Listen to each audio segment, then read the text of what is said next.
इससे पहले के वीडियो में आप लोग आश्रम व्यवस्था के बारे में पढ़ रहे थे, जिसके अंतर्गत आपको बताया गया था कि आश्रम 4 हैं। हिंदू धर्मशास्त्र मनुष्य की आयु को 100 वर्ष में मानकर प्रत्येक आश्रम के लिए 25-25 वर्ष की अवधि निर्धारित करते हैं। ये 4 आश्रम हैं: ब्रह्मचर्य आश्रम, गृहस्थ आश्रम, वानप्रस्थ आश्रम और संन्यास आश्रम। पहला, ब्रह्मचर्य आश्रम। ब्रह्मचर्य आश्रम प्रथम आश्रम है जीवन का। इसका अर्थ है ब्रह्म के मार्ग पर चलना। इसका यह काल विद्याध्ययन का काल है, जिसका प्रारंभ उपनयन संस्कार से होता है। ब्रह्मचर्य 2 शब्दों से मिलकर बना है, ब्रह्म और चर्य। ब्रह्म का अर्थ है वेद अथवा महान, और चर्य का अर्थ है विचरण करना या अनुसरण करना। तो सीधे सीधे अर्थ हो गया ब्रह्म के मार्ग पर चलना। ब्रह्मचर्य का अभिप्राय केवल इंद्रिय निग्रह यानी केवल ब्रह्मचर्य के मार्ग पर चलना नहीं है, बल्कि विद्या और वेदाध्ययन करना भी है। ब्रह्म और वेद का घनिष्ठ संबंध है।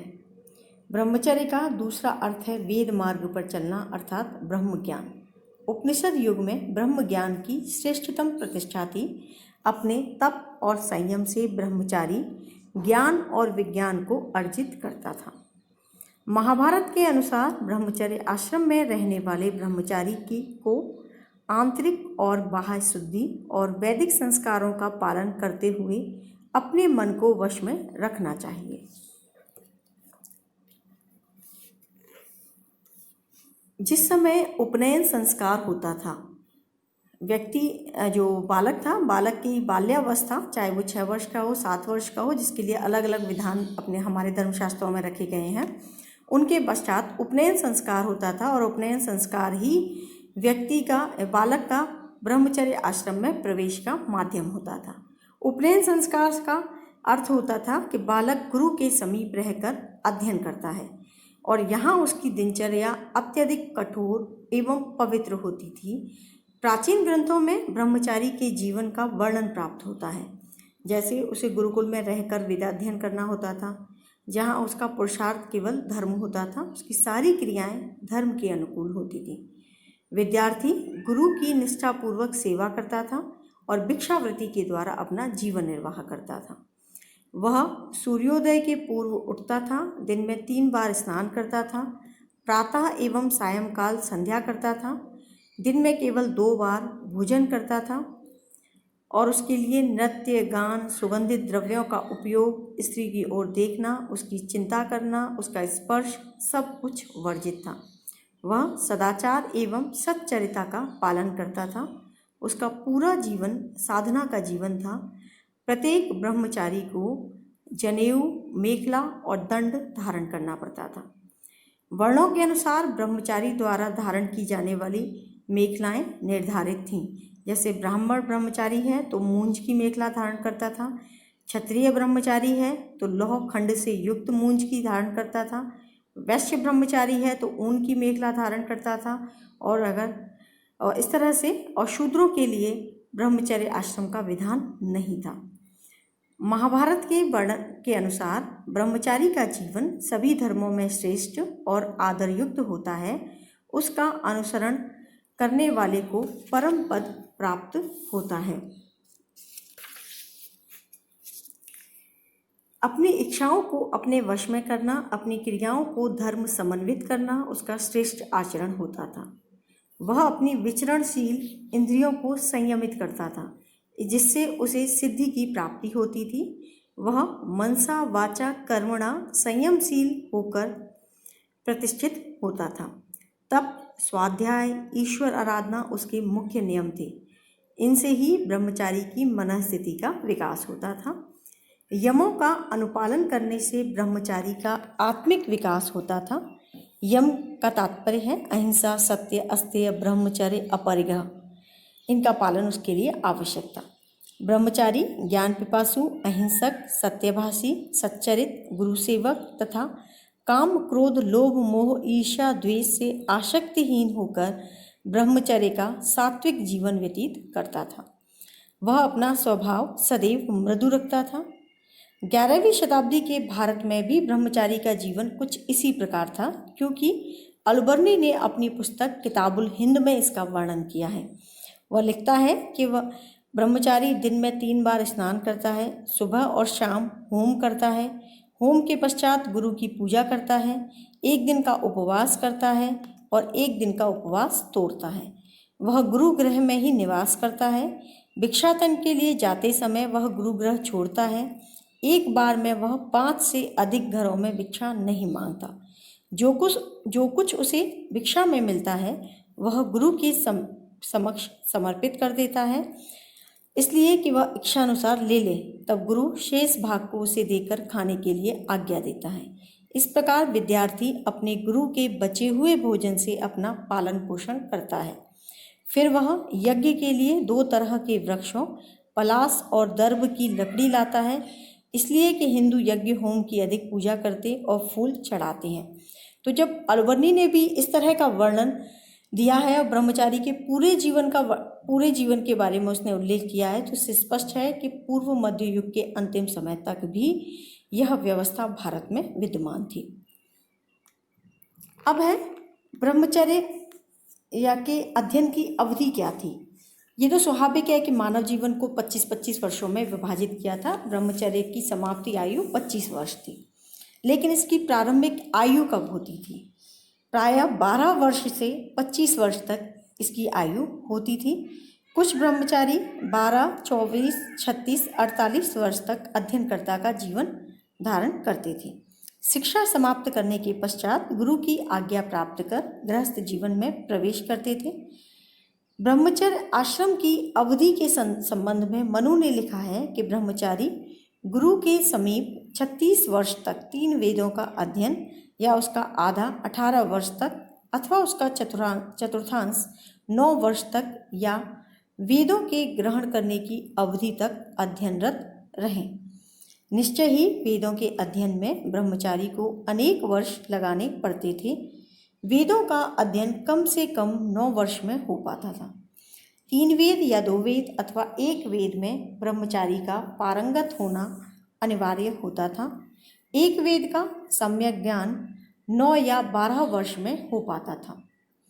छांदोग्य उपनिषद में ये उल्लेख मिलता है कि प्रजापति के निकट इंद्र ने 101 वर्ष तक रहकर ज्ञान प्राप्त किया था। तैत्तरीय ब्राह्मण के अनुसार भारद्वाज 75 वर्षों तक वेदों का अध्ययन करते रहे थे। अब आता है ब्रह्मचारी के प्रकार पर। प्राचीन काल में गुरु आश्रम में रहकर शिक्षा ग्रहण करने वाले कई प्रकार के ब्रह्मचारी होते थे, जिनमें उत्तम, मध्यम, कनिष्ठ 3 श्रेणियों में बांटा जाता था। जैसे कुछ ब्रह्मचारी पढ़ने में बहुत अच्छे होते थे, उनका आचरण और व्यवहार उत्तम होता था। कुछ अध्ययन में मध्यम होते थे, ना तो बहुत तीव्र ना बहुत मंद, ऐसों को मध्यम कहा जाता था। कुछ ऐसे होते थे जो पढ़ने में अत्यंत मंद और हीन रहते थे, इन्हें कनिष्ठ कहते थे। शिक्षा के आधार पर ब्रह्मचारियों को 2 भाग में बांटा गया, उपकुर्वाण और नैष्ठिक। उपकुर्वाण ब्रह्मचर्य आश्रम की समाप्ति होने के पश्चात गृहस्थ आश्रम में प्रवेश करते थे। गुरु को अपनी सामर्थ्य के अनुसार दक्षिणा देते थे और उसकी आज्ञा पाकर गृहस्थ जीवन में पदार्पण करते थे। दूसरे नैष्ठिक, इन्हें हम अंतेवासी भी कह सकते हैं, ये जीवन पर्यंत गुरु के समीप रहकर विद्याध्ययन करते थे। मनुस्मृति में कहा गया है कि ऐसे व्यक्ति ब्रह्मलोक में जाते हैं। याज्ञवल्क्य के अनुसार उनका पुनर्जन्म नहीं होता है। इसका कारण था कि उन्हें मोक्ष की प्राप्ति हो जाया करती थी। उपकुर्वाण विद्यार्थियों में भी 3 प्रकार होते थे, वेद स्नातक, व्रत स्नातक और वेद व्रत स्नातक। अब यहाँ ये ध्यान रखना कि जब बालक को ब्रह्मचर्य आश्रम के अंतर्गत शिक्षा की पूर्ण प्राप्ति हो जाया करती थी तो उसे स्नातक कहा जाता था, और स्नातक कहना उसकी शिक्षा के अध्ययन का पूर्ण रूप था। तो इस तरह से उपकुर्वाण यानी कि जब व्यक्ति गृहस्थ आश्रम में प्रवेश करने वाला होता था तो उसे इसकी स्नातक उपाधि के आधार पर 3 भागों में बांटा गया, वेद स्नातक, व्रत स्नातक और वेद व्रत स्नातक। इस तरह से और जो दूसरे थे जिन्होंने कभी जो विवाह ही नहीं करते थे, गुरु के समीप रहते थे। ब्रह्मचर्य आश्रम की समाप्ति समावर्तन संस्कार से होती थी। जब व्यक्ति ब्रह्मचर्य से गृहस्थाश्रम में प्रवेश करने वाला होता था तो समावर्तन संस्कार संपन्न किया जाता था और 25 वर्ष की आयु पूर्ण करने के पश्चात वह अपने ब्रह्मचर्य आश्रम को समाप्त कर देता था। संस्कारों के बारे में आपको अगले वीडियो में पढ़ाया जाएगा। दूसरा आश्रम है गृहस्थ आश्रम। भारतीय समाज में गृहस्थ आश्रम का अत्यधिक महत्व रहा है। ब्रह्मचारी समावर्तन संस्कार के पश्चात गुरु की आज्ञा प्राप्त करके घर लौटता था और विवाह करके गृहस्थ आश्रम में प्रवेश करता था। इस व्यवस्था का पालन न करने वाले को ब्रह्मचर्य व्रत को खंडित करने वाला माना जाता था। पुराणों के अनुसार गृहस्थ आश्रम ही अन्य सभी आश्रमों का जनक था, उनका स्रोत था। अब गृहस्थ आश्रम की जो आयु मानी गई 25 वर्ष से लेकर 50 वर्ष तक मानी गई। प्राचीन ग्रंथों में गृहस्थ आश्रम की बहुत प्रशंसा की गई है क्योंकि इसे सभी आश्रमों का स्रोत बताया गया है। अब सभी आश्रमों का स्रोत क्यों बताया गया है, एक शब्दों में मैं बता दूं। आप जैसे जैसे आश्रमों को पढ़ेंगे, चाहे ब्रह्मचर्य आश्रम हो, गृहस्थ आश्रम हो और ब्रह्मचर्य आश्रम हो, गृहस्थ आश्रम, ब्रह्मचर्य आश्रम हो, वानप्रस्थ आश्रम हो या संन्यास आश्रम हो, ये तीनों ही आश्रम अपनी जीविका के लिए भिक्षा प्राप्त करते थे और वो भिक्षा उन्हें गृहस्थ आश्रमों से ही प्राप्त होती थी।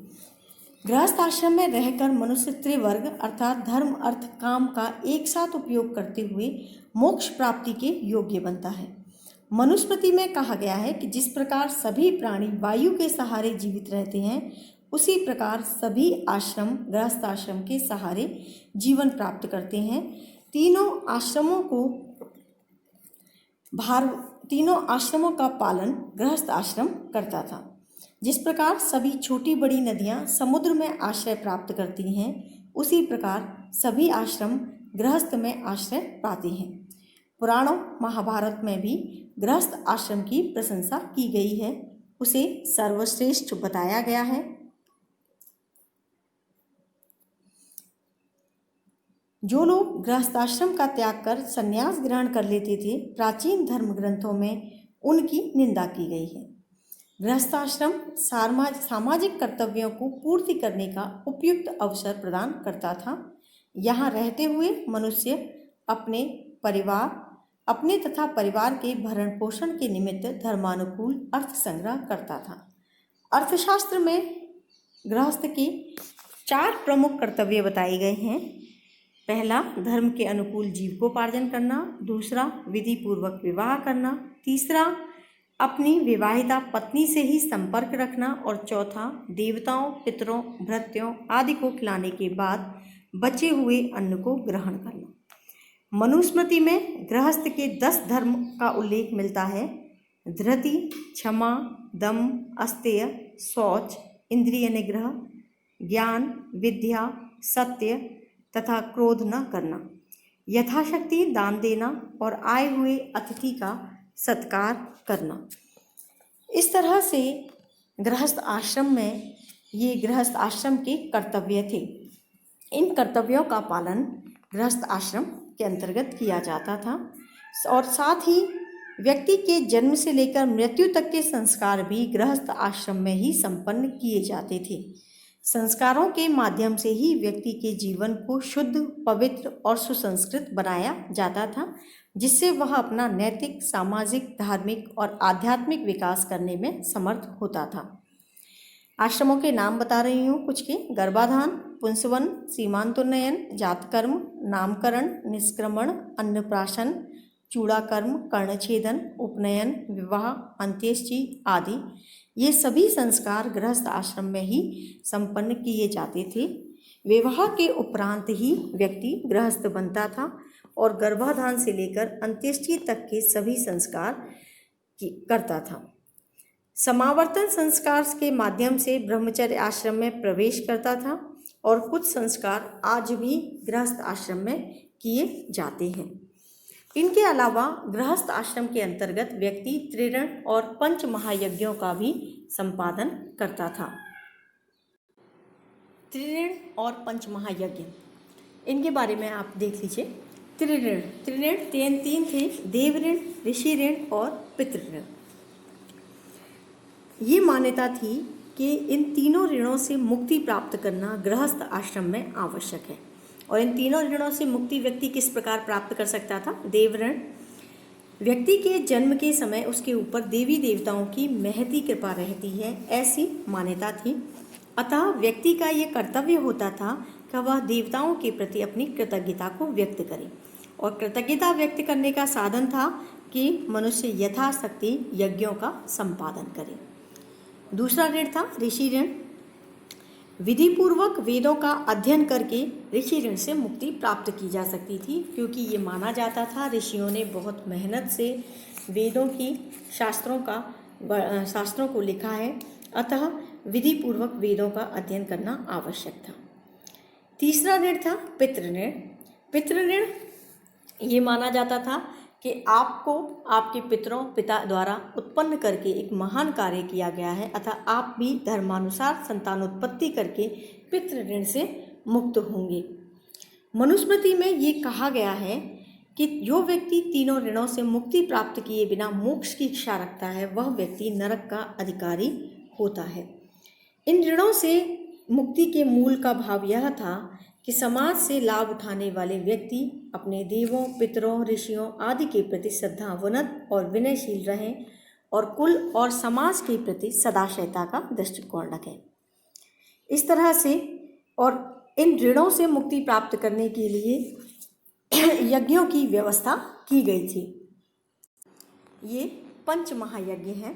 इन पंच महायज्ञों का नाम है ब्रह्म यज्ञ, पितृयज्ञ, देव यज्ञ, भूत यज्ञ, मनुष्य या नृयज्ञ। गृहस्थाश्रम में रहते हुए मनुष्य को पंच महायज्ञों का पालन करना आवश्यक था। इनका अनुष्ठान उसके लिए आवश्यक होता था। ये यज्ञ लौकिक और पारलौकिक सुख और शांति के लिए आवश्यक माने गए थे। ब्रह्म यज्ञ एक तरह से कह सकते हैं कि ब्रह्म यज्ञ के ऋषि ऋण का ही दूसरा रूप था। वेदों का अध्ययन किया जाता था और यज्ञ के माध्यम से प्राचीन ऋषियों के प्रति अपनी कृतज्ञता व्यक्त की जाती थी। दूसरा यज्ञ था पितृयज्ञ। पितरों की शांति के लिए पितरों को तर्पण, श्राद्ध आदि दिया जाता था। तीसरा देव यज्ञ। देवों के लिए यज्ञ किया जाता था। देवताओं को पूजन, बलि, घी आदि से अग्नि में हवन दिया जाता था। ऐसी मान्यता थी कि व्यक्ति को भौतिक सुख देवताओं की अनुकंपा से ही प्राप्त होते हैं, अतः यह आवश्यक था कि मनुष्य उनको पूजा के द्वारा प्रसन्न रखे। ऐसा विश्वास था कि अग्नि में जो आहुति दी जाती थी उसे देवता स्वयं उपस्थित होकर ग्रहण करते थे। चौथा यज्ञ भूत यज्ञ। समस्त प्राणियों को बलि प्रदान की जाती थी। बलि का अर्थ है भोजन। बलि भाग अग्नि में न डालकर सभी दिशाओं में रख दिया जाता था ताकि सभी प्राणी इसे ग्रहण कर सकें। इस यज्ञ के माध्यम से विनाशकारी भूत प्रेतों को संतुष्ट करने का भी विधान था। पांचवा यज्ञ था मनुष्य यज्ञ। इसे नृयज्ञ या अतिथि यज्ञ भी हम कह सकते हैं। ये मान्यता थी कि गृहस्थी के लिए आवश्यक है कि अतिथियों का सेवा सत्कार करे, यथाशक्ति उनकी सेवा करे, उन्हें भोजन प्रदान करे और यदि कोई गृहस्थ किसी अतिथि का सत्कार किए बिना उसे लौटा देता है तो उसके समस्त पुण्य समाप्त हो जाते हैं। अतिथि को देवता बताया गया है। अथर्ववेद में उल्लेख मिलता है कि अतिथि न केवल गृहस्थ के यहाँ भोजन ग्रहण करता है अपितु उसके पापों का भी भक्षण करता है। बौधायन के अनुसार अतिथि चाहे प्रिय हो या अप्रिय, उसका आदर सत्कार करने वाला व्यक्ति स्वर्ग लोक का गामी होता है। इस प्रकार व्यक्ति के लिए आवश्यक होता था पंच महायज्ञों का संपादन करना। 3 ऋण पंच महायज्ञ गृहस्थ आश्रम में व्यक्ति को लौकिक और पारलौकिक सुख प्रदान करते थे। इनके माध्यम से व्यक्ति वैयक्तिक उन्नति तो करता ही था, साथ ही साथ समाज के प्रति अपने दायित्वों का भी धर्मपूर्वक निर्वाह करता था।